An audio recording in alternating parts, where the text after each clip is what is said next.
सभी दर्शकों का हमारे कार्यक्रम में बहुत बहुत स्वागत है। आज के कार्यक्रम में हम बहुत महत्वपूर्ण संकल्पनाओं पर चर्चा करेंगे। आप सभी स्थितिज ऊर्जा की धारणा से परिचित होंगे क्योंकि यह आप कक्षा 11 में भी पढ़ चुके हैं। जब कोई बाह्य बल किसी वस्तु को एक बिंदु से दूसरे बिंदु तक किसी अन्य बल जैसे स्प्रिंग बल, गुरुत्वीय बल आदि के विरुद्ध ले जाता है तो उस बाह्य बल द्वारा किया गया कार्य उस वस्तु में स्थितिज ऊर्जा के रूप में संचित हो जाता है। पिछले अध्याय में हमने विद्युत क्षेत्र के विषय में विस्तार से चर्चा की थी। यहाँ हम विद्युत क्षेत्र के अभिलाक्षणिक गुण को जानेंगे और उसे परिभाषित भी करेंगे। हम वैद्युत द्विध्रुव के कारण अलग अलग बिंदुओं पर विभव भी ज्ञात करेंगे तथा यह भी देखेंगे कि यह R के साथ कैसे परिवर्तित होता है। आवेशों के निकाय के कारण विभव का चिन्ह कैसा होगा, यदि आवेश धनात्मक है या फिर ऋणात्मक है। इन सभी प्रश्नों के उत्तर ढूंढने की कोशिश करते हैं आज के कार्यक्रम की मदद से। आइए अब शुरू करते हैं। गुरुत्वीय क्षेत्र में संहितियों की स्थितिज ऊर्जा की ही भांति हम किसी स्थिर वैद्युत क्षेत्र में आवेश की स्थिर वैद्युत स्थितिज ऊर्जा को परिभाषित कर सकते हैं। इसके लिए एक सरल सी परिस्थिति की कल्पना करते हैं। पहले मूल बिंदु पर स्थित किसी आवेश Q के कारण क्षेत्र E पर विचार करते हैं। कल्पना कीजिए कि हम कोई परीक्षण आवेश Q को आवेश बड़े Q के कारण आवेश Q पर लगे प्रतिकर्षी बल के विरुद्ध बिंदु R से P तक लाते हैं। यहाँ पर Q तथा छोटा q दोनों धनात्मक हैं। यहाँ दो टिप्पणियाँ की जा सकती हैं। पहली, परीक्षण आवेश छोटा q इतना छोटा है कि वह मूल विन्यास को विक्षुब्ध नहीं करता, और दूसरी, आवेश q को R से P तक लाने के लिए हम एक बाह्य बल F एक्सटर्नल आरोपित करते हैं और जो प्रतिकर्षी वैद्युत बल Fe अर्थात F एक्सटर्नल बराबर माइनस Fe को यथातथ्य प्रभावहीन कर देता है। तो यहाँ पर हम देखेंगे इस तरफ बाह्य बल है और इस तरफ प्रतिकर्षी बल Fe, ये दोनों एक दूसरे को प्रभावहीन कर देते हैं।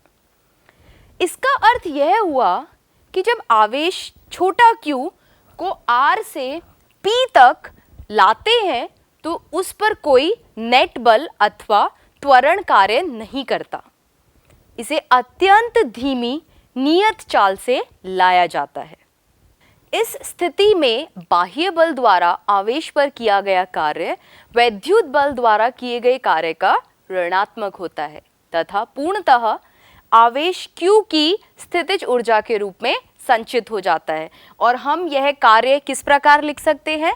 यह कार्य होगा W बराबर कहाँ से कहाँ तक? R से P तक F एक्सटर्नल इंटू DR, और यह किसके ऋणात्मक के बराबर है? प्रतिकर्षी बल के। तो हम इसको लिख सकते हैं माइनस R से P F प्रतिकर्षी बल DR। स्थिर वैद्युत ऊर्जा के अंतर की परिभाषा। दो बिंदुओं के बीच स्थिर वैद्युत स्थितिज ऊर्जा अंतर को हम परिभाषित कर सकते हैं। और कैसे? किसी यादृच्छिक आवेश विन्यास में विद्युत बल क्षेत्र में यह अंतर आवेश को एक बिंदु से दूसरे बिंदु तक बिना त्वरित किए ले जाने के लिए आवश्यक बाह्य बल द्वारा किए जाने वाले न्यूनतम कार्य के बराबर होता है। Delta U is equals to UP minus UR बराबर WRP। इस घटनाक्रम में दो महत्वपूर्ण टिप्पणियां की जा सकती हैं। पहली, किसी स्थिर वैद्युत क्षेत्र द्वारा किसी आवेश को एक बिंदु से दूसरे बिंदु तक ले जाने में किया गया कार्य केवल आरंभिक तथा अंतिम स्थितियों अथवा बिंदुओं पर ही निर्भर करता है, उस पथ पर निर्भर नहीं करता। किसी संरक्षी बल का यह मूल अभिलक्षण है। तो यहाँ पर हम R से P, हम इस रास्ते से, इस पथ से, किसी भी पथ से जाएंगे तो इसमें किया गया कार्य बराबर होगा। और दूसरा, स्थितिज ऊर्जा का वास्तविक मान भौतिक रूप से महत्वपूर्ण नहीं होता है, केवल स्थितिज ऊर्जा का अंतर का ही महत्व होता है। हम अनंत पर स्थिर वैद्युत ऊर्जा को शून्य मान सकते हैं। इस चयन के अनुसार यदि हम बिंदु को अनंत पर लें तब हमें समीकरण प्राप्त होगा। W अनंत से बिंदु P तक किसके बराबर होगा? यह बराबर होगा स्थितिज ऊर्जा बिंदु P पर माइनस स्थितिज ऊर्जा अनंत पर। चूंकि यहाँ पर बिंदु P यादृच्छिक है, इस समीकरण में हमें किसी बिंदु पर आवेश छोटा q की स्थितिज ऊर्जा की परिभाषा प्राप्त होती है। किसी बिंदु पर आवेश q की स्थितिज ऊर्जा और किसके कारण? किसी आवेश विन्यास के कारण क्षेत्र की उपस्थिति में, यह बराबर होगी बाह्य बल द्वारा आवेश q को अनंत से उस बिंदु तक ले जाने में किए गए कार्य के बराबर होगी। आइए अब आगे चलते हैं और अब हम पढ़ेंगे स्थिर वैद्युत विभव। ये आप सबको पता है कि जितना ज़्यादा Q का मान होगा उतना ही ज़्यादा E का भी मान होगा। यदि किए गए कार्य को आवेश Q से विभाजित कर दें, क्या तब भी यह अनुपात Q पर निर्भर करेगा? नहीं, क्योंकि परिणाम स्वरूप जो राशि प्राप्त होती है वह Q पर निर्भर नहीं करती। प्रति एकांक आवेश पर किया गया कार्य आवेश विन्यास से संबद्ध विद्युत क्षेत्र का अभिलाक्षणिक गुण होता है। इसमें हमें दिए गए आवेश विन्यास के कारण स्थिर वैद्युत विभव V की धारणा प्राप्त होती है। बाह्य बल द्वारा एकांक धनावेश को बिंदु R से P तक लाने में किया गया कार्य किसके बराबर है? विभव P पर माइनस विभव R पर, और इसको हम और किसके बराबर लिखेंगे? स्थितिज ऊर्जा के अंतर डिवाइडेड बाय आवेश Q। आइए अब हम आगे पढ़ते हैं बिंदु आवेश के कारण कितना विभव होगा। हम बिंदु P पर मूल बिंदु से स्थिति सदिश R के साथ विभव निर्धारित करना चाहते हैं और स्पष्टता की दृष्टि से कैपिटल Q को धनात्मक लेते हैं। हम एकांक धनावेश को अनंत से उस बिंदु तक लाने में किया गया कार्य परिकलित करेंगे। चूंकि किया गया कार्य पथ पर निर्भर नहीं करता, तो हम अनंत से बिंदु P तक अरीय दिशा के अनुदिश कोई सुगम पथ का चयन करते हैं। किसी मध्यवर्ती बिंदु P डैश पर एकांक धनावेश पर स्थिर वैद्युत बल कितना होगा? यह बल होगा Q into 1/4 pi epsilon not R dash, जो इनके बीच की दूरी है उसका स्क्वायर, और यह अरीय सदिश R डैश। इस बल को R डैश से R dash plus delta R तक एकांक धनावेश को ले जाने में किया गया कार्य, और यह कार्य कितना होगा? डेल्टा W बराबर माइनस बल इंटू विस्थापन, बल Q into 1/4 pi epsilon not R dash का स्क्वायर, विस्थापन डेल्टा R डैश।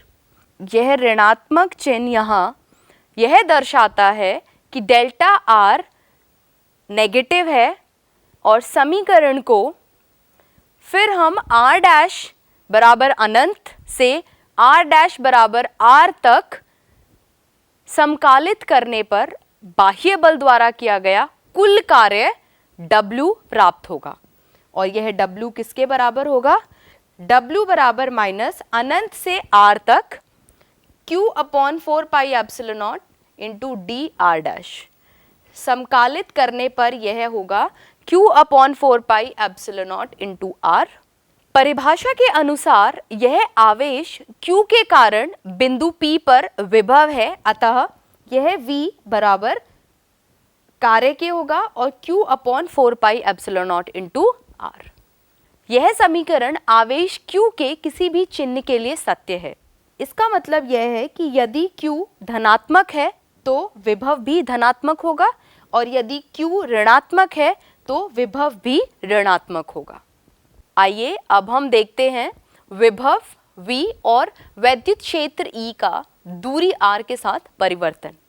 इस चित्र में हम विभव तथा क्षेत्र का परिवर्तन दूरी r के साथ देख रहे हैं।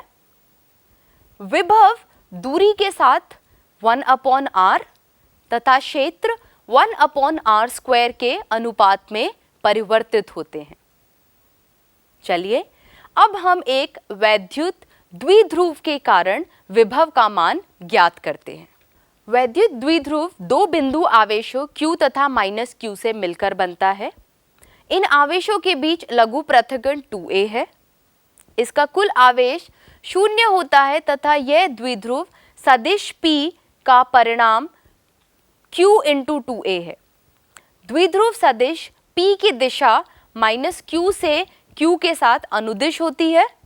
यहाँ हम किसी द्विध्रुव के कारण वैद्युत विभव का निर्धारण करेंगे तथा इसकी तुलना एक आवेश के कारण विभव से भी करेंगे।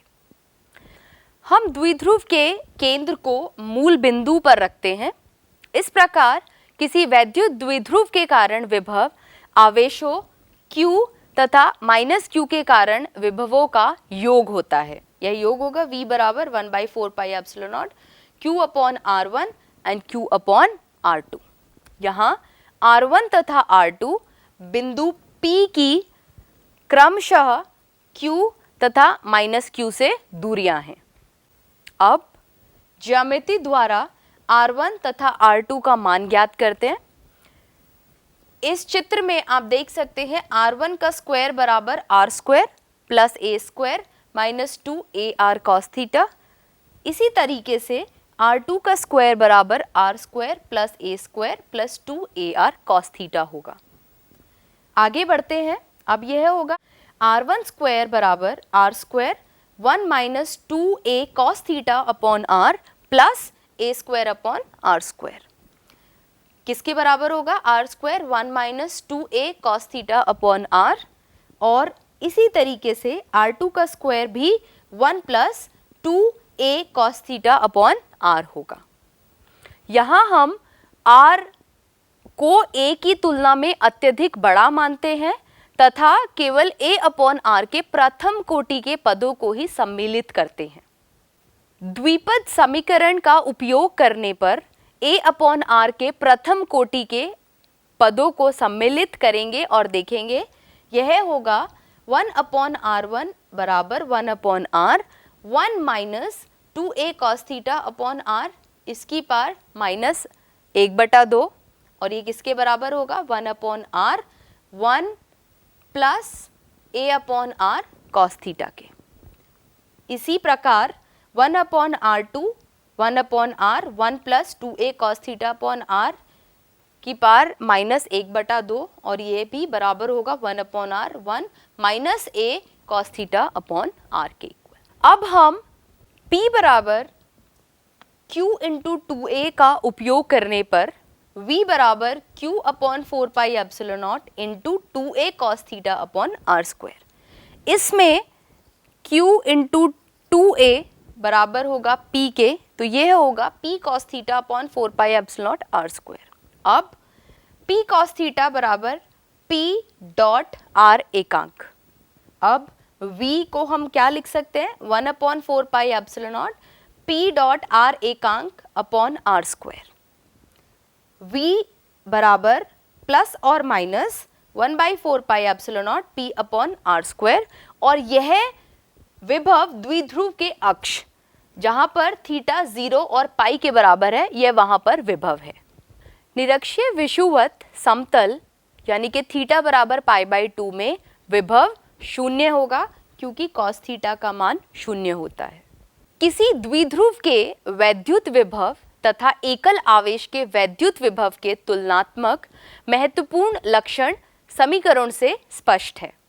पहला, किसी वैद्युत द्विध्रुव के कारण विभव केवल दूरी r पर ही निर्भर नहीं करता, वरन स्थिति सदिश r तथा द्विध्रुव आघूर्ण p के बीच के कोण पर भी निर्भर करता है।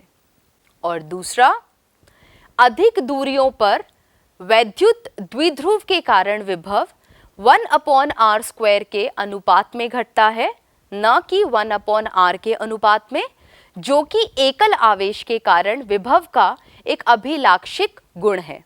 कार्यक्रम में आगे बढ़ते हैं और अब आवेशों के निकाय के कारण विभव का मान ज्ञात करेंगे। किसी आवेशों Q1, Q2, Q3, Qn के ऐसे निकाय पर विचार करते हैं जिनके मूल बिंदु के सापेक्ष स्थिति सदिश क्रमशः R1, R2 और Rn तक हैं। यह हम दिए गए चित्र में भी देख सकते हैं। अब हम यह देखते हैं कि बिंदु P पर आवेश Q1 के कारण कितना विभव होगा। तो यह विभव होगा V1 बराबर 1/4 पाई एप्सिलॉन नॉट Q1 और बिंदु P के बीच में दूरी R1P। इसी प्रकार V2 इस आवेश के कारण बिंदु P पर विभव यह होगा 1/4 पाई epsilon not Q2 upon R2P। इसी प्रकार V3 भी हम लिख सकते हैं। V3 बराबर 1/4 पाई एप्सिलॉन नॉट आवेश Q3 और बिंदु P के बीच की दूरी R3P। अध्यारोपण के अनुसार समस्त आवेश विन्यास के कारण बिंदु P पर विभव विन्यास के व्यष्टिगत आवेशों के विभव के बीजगणितीय योग के बराबर होता है। और यह बीजगणितीय योग कितना होगा? V बराबर V1 प्लस V2 प्लस इसी प्रकार Vn तक का विभव का योग। इसको हम आगे लिखेंगे V बराबर 1/4 पाई एप्सिलॉन नॉट, V1 का मान यहाँ से Q1 अपॉन R1P, क्योंकि हम 1/4 पाई एप्सिलॉन नॉट बाहर लिख चुके हैं, प्लस Q2 अपॉन R2P और इसी प्रकार योग करते हुए Qn अपॉन RnP तक हम लिख सकते हैं। इतना सीखने के बाद चलिए अब हम एक प्रश्न को हल करने का प्रयास करते हैं। प्रश्न है 3 × 10⁻⁻8 कूलम तथा -2 × 10⁻⁻8 कूलम के दो आवेश एक दूसरे से 15 सेंटीमीटर की दूरी पर रखे हैं। इन दोनों आवेशों को मिलाने वाली रेखा के किस बिंदु पर वैद्युत विभव 0 है, और इसको हल करने के लिए आप अनंत पर वैद्युत विभव 0 लीजिए। आइए इसे साथ मिलकर हल करते हैं। मान लीजिए x अक्ष पर वह वांछित बिंदु P है जहां वैद्युत विभव 0 है।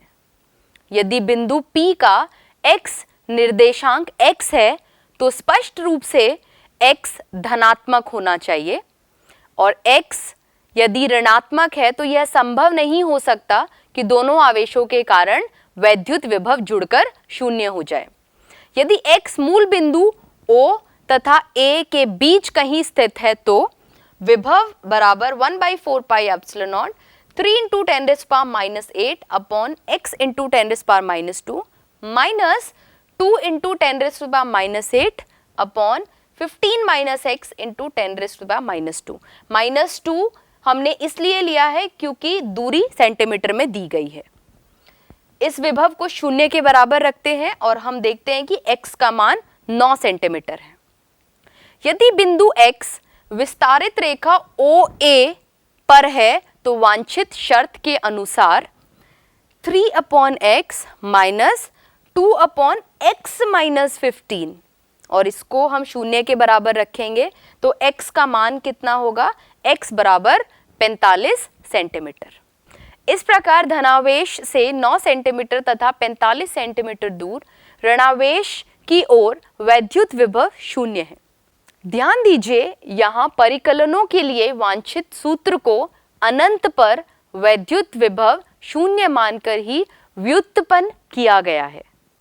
हमारे दर्शकों के लिए भी एक अभ्यास और है जिसे हल करने की कोशिश कीजिए। विद्युत चतुर्ध्रुवी के अक्ष पर स्थित किसी बिंदु के लिए दूरी r पर विभव की निर्भरता प्राप्त कीजिए। यहाँ r/a 1 के बराबर काफी बड़े हैं।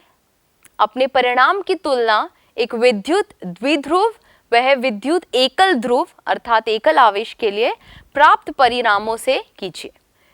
संकेत के तौर पर आप विद्युत चतुर्ध्रुवी को इस चित्र में दो द्विध्रुव के समान मान सकते हैं।